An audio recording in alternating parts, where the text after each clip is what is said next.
Hello, today we are talking about yin and yang, the dualities that form the whole of life.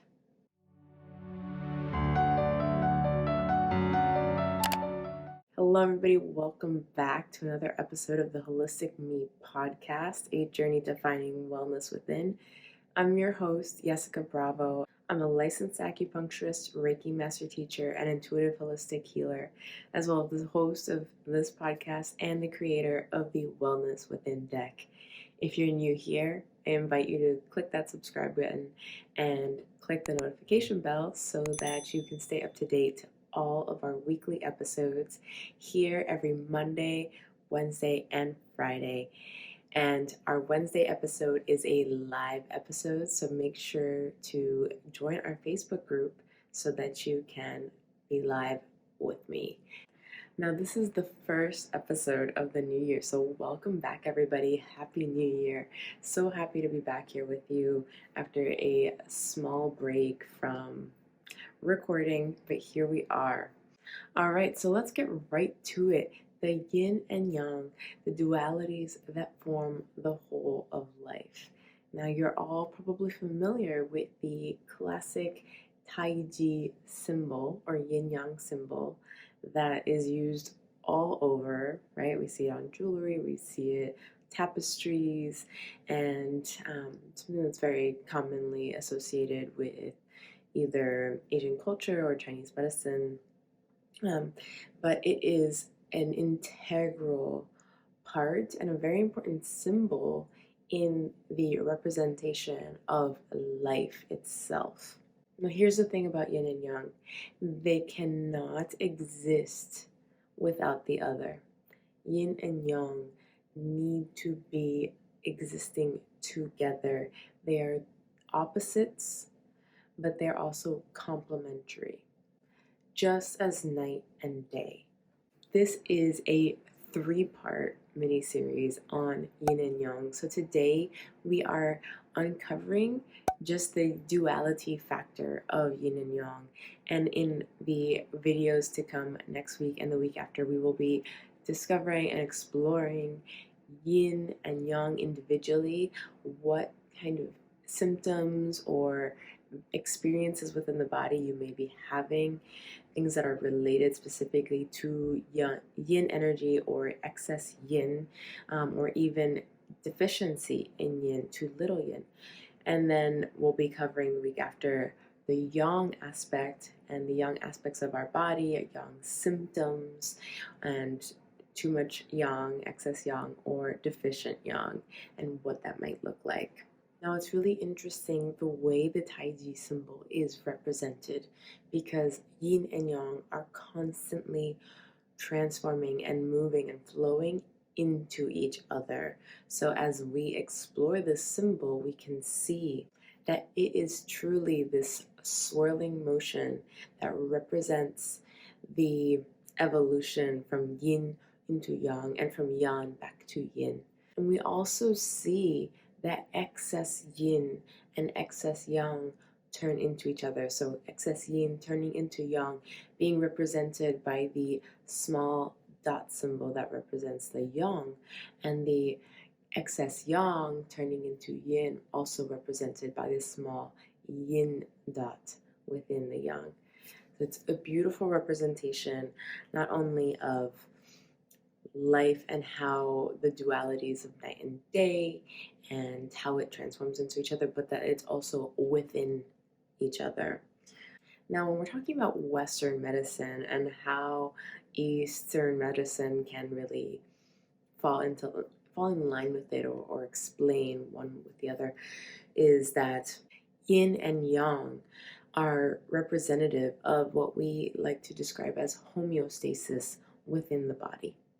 So we can talk about things like our blood pressure or temperature, right? If it's too high, blood pressure being too high, or our temperature being high, that's excess yang, or too low, right, on the opposite side of the scale for either that blood pressure or that temperature, then it's excess yin. Then we see things like tight muscles, right? People who are very tense, inflexible, very tight and stiff joints, too much yang, right? And if we have somebody who's too loose, too limber, they're not necessarily from a healthy flexibility standpoint, but somebody who is constantly maybe dislocating their shoulder, right? Having this excess flexibility that's not really keeping things together, too much yin. So we can really see within the body how excesses or just that balanced state of yang versus yin coming together and keeping things in a more well-oriented, that homeostasis approach within the body where everything is just even keel, right? It's everything is doing its job as it should, maintaining that balance. But it's always in circulation, it's always in flux, one with the other, because we do need that yang energy and we do need that yin energy to come together and create balance and harmony, even though they're always fluctuating and always moving, but they're doing that in order to maintain balance. So, what I'd like to cover here now is seeing how that yang truly transforms into yin and vice versa. So, what we see just as a perfect example of night and day, right? So, yang being the daytime, that light, that heat, and yin being the darkness, nighttime, that coolness. All right, and what happens is as the night reaches its apex, right, we get to the middle of the night, right, and it begins at that point to transition and transform towards day, right? So as we reach that apex of nighttime, it will slowly start to now get closer to that daytime. So that yin or utmost yin, right, at its apex is now slowly transforming back into yang. And then as the night turns into day, that is the least yang part of the day. And as we reach the apex of the day, yeah, as soon as we reach that apex, midday, the highest point of the sun, we slowly start to transition back into night. So the utmost yang is now slowly transitioning into that yin. So it is, again, the most yang portion of the day, then transforming into the least yin portion of the day. So it's this beautiful transformation from one to the next, and they're always in a state of balance for the whole. So they're always transforming into each other. And we see that within our bodies. And that's what we're going to explore individually in the weeks coming ahead. The yin aspects of our body, our yin organs, as well as the bodily functions and symptoms that are associated with this yin energy.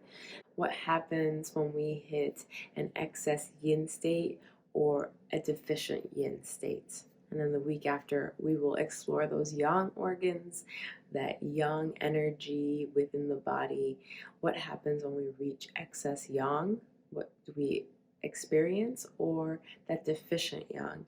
And there's always a state of balance there as well, because when there is excess yang, then there is going to be typically whether a true yin deficiency or an apparent yin deficiency because of that excess yang.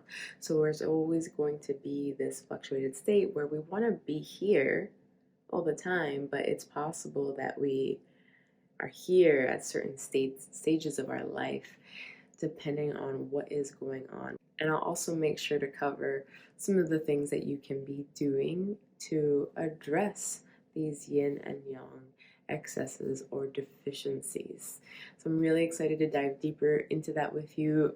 Make sure to subscribe to the channel so that you can get notified when these new episodes are out.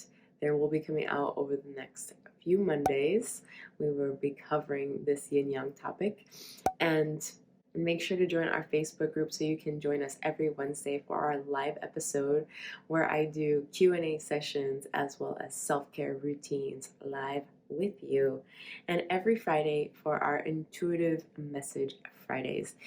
Thank you so much for being here. If you want to check out more videos like this, make sure to click one of these boxes here.